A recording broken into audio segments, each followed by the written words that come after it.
¿Existen peligros o advertencias dentro de lo que es el contactismo? Quería compartir con ustedes esta nueva editorial para reflexionar desde una perspectiva autocrítica lo que ocurre a veces en la ufología o en el contactismo con otras realidades. Luego de décadas de investigación, de divulgación, de experiencias con el fenómeno, he aprendido que se tiene que escudriñar el camino con bastante atención, con sentido común y procurar separar siempre nuestras situaciones humanas, nuestros deseos por entender las cosas de manera irrefrenable y a veces irracional, de lo que realmente es una investigación más seria, más objetiva, más equilibrada y también con mayor humildad de lo que significa estos encuentros cercanos. Naturalmente, cuando yo inicié en estos temas, siendo un niño, con las experiencias de contacto que afirmo haber tenido, observaciones, avistamientos, fue así como todo empezó para mí en Perú, como lo he contado en múltiples entrevistas, incluso también en este canal. La ingenuidad, la inocencia va campeando a sus anchas porque no sabes exactamente qué es lo que estás viviendo. Incluso ya mi adolescencia, cuando me integré a grupos de contacto ufológicos para investigar todo esto desde dentro, también esa ingenuidad y esa inocencia para tratar de entender todo lo que estábamos viviendo se fue haciendo muy grande. Es el tiempo, los años, los errores, el aprendizaje lo que permite al caminante darse cuenta que este camino es muy resbaladizo y que lo debe enfocar con mucha seriedad. Creo que uno de los mayores problemas que he visto en el contactismo es cuando el testigo cree que es más importante que la experiencia. Y muchas veces ese fenómeno es inconsciente. Y no me refiero al fenómeno del contacto, al fenómeno de estas experiencias en sí, sino el fenómeno que un testigo, habiendo vivido algo increíble, crea que él o ella son más importantes que la experiencia vivida, que el mensajero es más importante que el mensaje. Y aunque lo pueda argumentar, lo pueda decir, lo pueda defender de boca para afuera, son sus acciones las que terminan confundiéndolo todo. He participado en muchos países de congresos de ufología, he compartido con otros testigos de contacto, personas muy serias que han vivido lo increíble, pero también he conocido gente que consideraba eran una especie de embajador de los extraterrestres o que tenían que sanar a la humanidad o cerrar un gran ciclo del tiempo y afectar a muchas personas como si fuese un nuncio mimado de inteligencias de otros mundos o realidades. Personas que creían que debían abrir portales en lugares antiguos de la Tierra o que si alguna fecha coincidía en nuestro imperfecto calendario gregoriano es porque en ese momento iban a descender grandes energías, iban a afectar la conciencia de la humanidad y en ese momento pues organizaban sus actividades, talleres que muchas veces, más allá de las buenas intenciones en algunos casos, estaban plagados de falacias y de exageraciones. Todo esto es una autocrítica que debemos hacer en el contactismo y me atrevo a poner algunos ejemplos. Y voy a empezar con uno que investigué muy bien, el caso de Dorothy Martin, norteamericana, que en los años 50 habría tenido un contacto en los Estados Unidos, que habría sobrevivido a una enfermedad y esto le llevó a formar grupos en distintas zonas del país, particularmente fundando una organización mística a pie de Monte Shasta, la famosa montaña de California.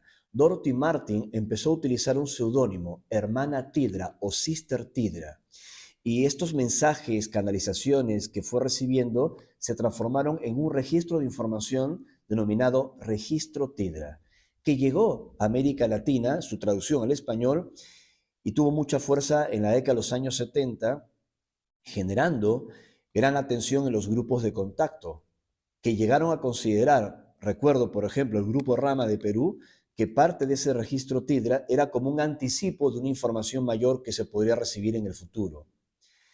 Tidra, en su texto, hablaba de la importancia de los Andes, hablaba de la importancia de Sudamérica y según sus mensajes, sus experiencias, que existían hermandades perdidas, como la mítica Hermandad de los Siete Rayos o la Hermandad de la Mano Roja, y hablaba también de la importancia del disco solar, esa reliquia de los incas que tanto se habla en el esoterismo andino y que estaría perdida en el Paititi. Pero luego pasaron cosas. Tidra entró a los mensajes catastróficos, anunciando que iban a ocurrir inundaciones en Chicago y otras calamidades en los Estados Unidos, y eso no ocurrió, no sucedió. Hubo gente de su grupo que vendió sus casas, sus propiedades, esperando el fin, y no sucedió. No fue un mensaje de alternativa, de cambio, de esperanza, de posibilidades, sino un mensaje totalmente agorero, catastrófico. Sabrán que Leon Festinger, un psicólogo social norteamericano con su equipo, se infiltró en el grupo de Tidra y de allí nació el libro Cuando las profecías fallan, con una crítica muy profunda al pensamiento mágico, a las características exageradas de Dorothy Martin y de su séquito. ¿Qué fue lo que sucedió? Empezó como una experiencia de contacto auténtica y luego terminó en un delirio, como sucede muchas veces en grupos místicos de contacto, ufológicos o de la nueva era, o nunca ocurrió ningún contacto y todo fue fruto de su imaginación, como dicen los detractores. Yo creo, según mis investigaciones, que algo de cierto hubo al principio, pero no siempre se puede canalizar bien. Como decía al inicio de este vídeo, la humildad, la sensatez, el sentido común es muy importante para no perder los estribos. No hay que olvidar que George Hunt Williamson, el mítico brother Philip del libro Secreto de los Andes, fue parte del equipo de Tidra. Luego se distanció de ella. Y George Hunt Williamson fue uno de los 6 testigos del contacto que habría tenido el decano de los contactados, George Sadansky, el 20 de noviembre de 1952 en Desert Center, en California. Es extraordinaria esta información porque de allí surgen muchos conceptos que han afectado a diferentes grupos de contacto. Marcahuasi, en el Perú, los petroglifos de Pucharo, el contacto con el disco solar, la existencia de un presunto sacerdote que lo custodiaba como Aramumuru, en realidad Amarumuru, la semilla de la serpiente. Todo eso surge de estos grupos de contactados de los años 50 que llegaron al Perú y que publicaron sus artículos y sus libros. Pero en medio de todo ello, las controversias. Cuando, en el caso concreto de Sister Tidra, consideró que tenía una misión, consideró que era una enviada especial, y eso ocurre muchas veces en el contactismo. Como también sucede, como lo dije al inicio, con las buenas intenciones de reunirse en fechas que uno considera especiales para hacer prácticas de meditación o conectar con energías del universo. Me parece que es fantástico, que es maravilloso, pero muchas veces se basa en falacias, se basa en exageraciones o en malos entendidos, más allá que estén animados por la buena intención. Por ejemplo, José Argüelles, que difundió muchísimo su personal interpretación del calendario maya, de la que tengo una respetuosa discrepancia, ya que en rigor no tiene nada que ver con el legado de las culturas antiguas de México y Centroamérica. Pero rescato que José Argüelles fue un gran difusor de la bandera de la paz y del comportamiento armónico con el planeta. Sin embargo, el propio Argüelles llegó a pensar que él sería el cerrador del ciclo del tiempo y que lo vería concretarse en el mítico solsticio de diciembre del 2012. Sin embargo, él falleció antes. Hubo algunas confusiones en la gente cercana a él que pensaban que era como el descendiente o la encarnación o la conexión especial con la figura de Pacal. Entonces todo esto también puede generar confusiones y así se alimentan grupos de fuerte carácter confuso y hasta sectario.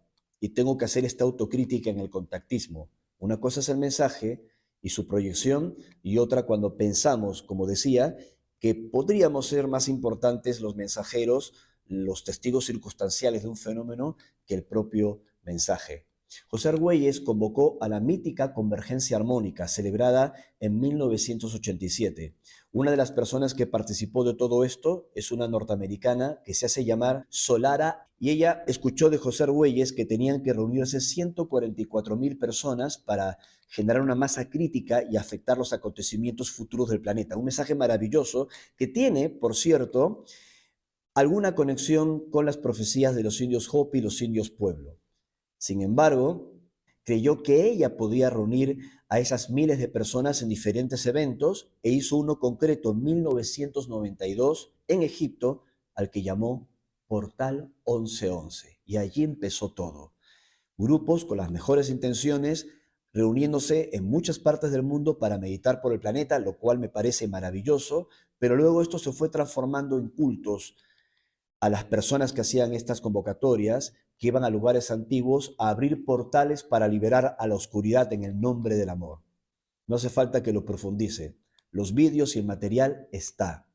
No siempre, pues, las buenas intenciones son suficientes para lo que implica el contactismo, el manejo consciente de energías o el contacto con otras realidades. Yo mismo me he equivocado cuando en presentaciones y conferencias que me han organizado he intentado transmitir técnicas de contacto y promover que los asistentes intenten un contacto. Hoy soy más cuidadoso, sea con una supuesta entidad extraterrestre o con entidades de otros planos o dimensiones, o incluso otro terreno no menos resbaladizo, el espiritismo, donde algunos, entre comillas, canalizadores están haciendo realmente prácticas espíritas que deben ser tomadas con mucha mesura, cuidado y responsabilidad. No es lo mismo un mensaje mental que incorporar a una entidad que estaría violando un protocolo de acercamiento con un humano. No es lo mismo un contacto periférico, amable y respetuoso, que integrar a una entidad en tu propio cuerpo porque rompe pues, esos acuerdos o esas leyes del universo según las grandes enseñanzas de la antigüedad, en donde no deberías prestar tu cuerpo como envase para que una entidad, sea la que sea, ingrese. Aunque le llaman en inglés channeling, un término que se popularizó en los Estados Unidos con los libros de Seth, luego con las entrevistas de Shirley MacLaine, que estuvo en mi país y conoció el Perú. O sea, más allá de todo eso se ha transformado en actos mediúmnicos de incorporación que, insisto, por más que les pongan channeling, sigue siendo espiritismo. Y todas estas cosas las vivimos quienes enfrentamos experiencias con un fenómeno no humano, inteligente, que quiere entregarnos un mensaje. Aquí, al pie del vídeo, dejo un artículo para que puedan explorar nuestro aprendizaje basado en los errores que ocurren en grupos de contacto, grupos de ufología o personas que afirman tener contacto con otras realidades. Mi consejo final: si alguna persona que dice tener contacto con energías, con otros seres, sea quien sea, incluyendo este servidor, les dice que les van a devolver la memoria, que les van a ayudar a recordar, que les van a mostrar el camino y que su misión es hacer eso por ti, salgan corriendo. Hasta el próximo vídeo.